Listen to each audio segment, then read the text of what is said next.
6 दिसंबर 1956। इस दिन बाबा साहेब अम्बेडकर का निधन हो गया था। भारत के शोषितों और कमजोर तबकों के संरक्षक डॉक्टर बाबा साहेब अम्बेडकर का जाना उनके लिए बहुत बड़ा झटका था। अपना अस्तित्व बचाने और पढ़ाई के लिए डॉक्टर बाबा साहेब अम्बेडकर का संघर्ष, दलितों के उत्थान के लिए उनके प्रयास और आजाद भारत के संविधान के निर्माण में उनका योगदान बहुत से लोगों के लिए प्रेरणा स्रोत रहा है। उनके लिए ये सफर बहुत मुश्किल रहा था। इस पूरे सफर के दौरान बाबा साहेब कई बीमारियों से जूझते रहे थे। वो डायबिटीज, ब्लड प्रेशर, न्यूराइटिस और आर्थराइटिस जैसी लाइलाज बीमारियों से पीड़ित थे। डायबिटीज के चलते उनका शरीर बेहद कमजोर हो गया था। गठिया की बीमारी के चलते वो कई रातों तक बिस्तर पर दर्द से परेशान रहते थे। जब हम बाबा साहेब अम्बेडकर की जिंदगी के आखिरी कुछ घंटों के बारे में बात करते हैं तो पता चलता है कि उनकी सेहत किस कदर बिगड़ी हुई थी। जैसा कि माई साहब सविता अम्बेडकर ने अपनी आत्मकथा में लिखा है कि बाबा साहेब को देर रात तक लिखने पढ़ने की आदत थी। अगर वो रम जाते तो सारी रात पढ़ते लिखते रहा करते थे। लेकिन माई साहेब अपनी जीवनी में लिखती हैं कि 5 दिसंबर की रात नानकचंद रत्तू के अपने घर रवाना होने के बाद बाबा साहेब ने द बुद्ध एंड हिज धम्मा की प्रस्तावना में फिर से बदलाव किया।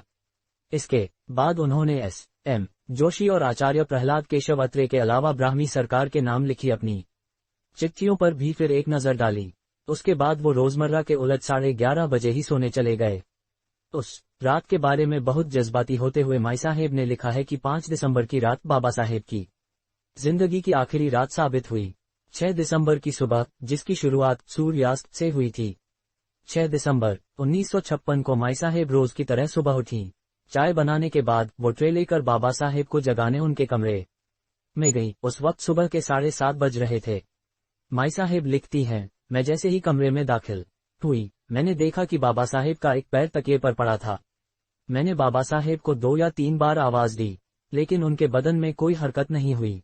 मैंने सोचा कि वो गहरी नींद में सो रहे हैं तो मैंने उन्हें हिलाया और उन्हें जगाने की कोशिश की और सोते हुए ही बाबा साहेब के प्राण पखेरु उड़ चुके थे।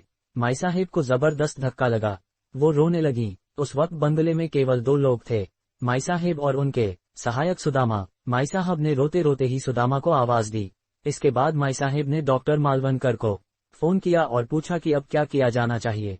डॉक्टर मालवनकर ने उन्हें बताया कि वो बाबा साहेब को कोरामा इंक का इंजेक्शन दें, लेकिन तब तक बाबा साहब का देहांत हुए कई घंटे गुजर चुके थे, इसलिए वो इंजेक्शन भी नहीं दिया जा सकता था। माई साहेब ने सुदामा से कहा कि वो जाकर नानकचंद रत्तू को बुला लाए। सुदामा कार लेकर गए और नानकचंद रत्तू को उनके घर से बुला लाए। उसके बाद लोगों ने बाबा साहेब के बदन की मालिश करनी शुरू कर दी। किसी ने मुंह से सांस देने की कोशिश की, लेकिन कोई तरकीब काम नहीं आई। बाबा साहेब ये दुनिया छोड़कर जा चुके थे। नानकचंद रत्तू ने बाबा साहेब के करीबी अहम लोगों को फोन करके बाबा साहेब के निधन की जानकारी दी। फिर नानकचंद रत्तू ने सरकार के विभागों, press trust of India, UNI और आकाशवाणी के केंद्र को भी फोन करके बाबा साहेब के निधन की सूचना दी। बाबा साहेब अम्बेडकर को इस दीक्षा स्थल पर बौद्ध धर्म में दीक्षित किया गया था। बाबा साहेब के निधन की खबर जंगल में लगी आग की तरह फैल गई। उनके देहांत की खबर सुनकर देश भर में उनके समर्थकों सदमे में आ गए। हजारों लोग एक साथ दिल्ली के 26 अलीपुर रोड बंगले की ओर रवाना हो गए। हालांकि अपनी आत्मकथा में माई साहेब ने लिखा है कि उन्होंने बाबा साहेब का अंतिम संस्कार मुंबई में करने के लिए कहा था, लेकिन बाद में यही तय हुआ कि बाबा साहेब का अंतिम संस्कार मुंबई में किया जाए।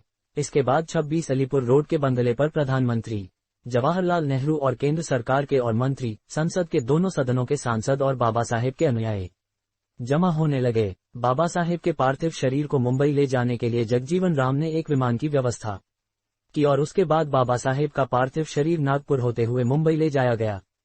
फिर मुंबई बाबा साहेब के अभूतपूर्व अंतिम संस्कार की गवाह बनी। जानकारी पसंद आए तो चैनल को सब्सक्राइब जरूर करें।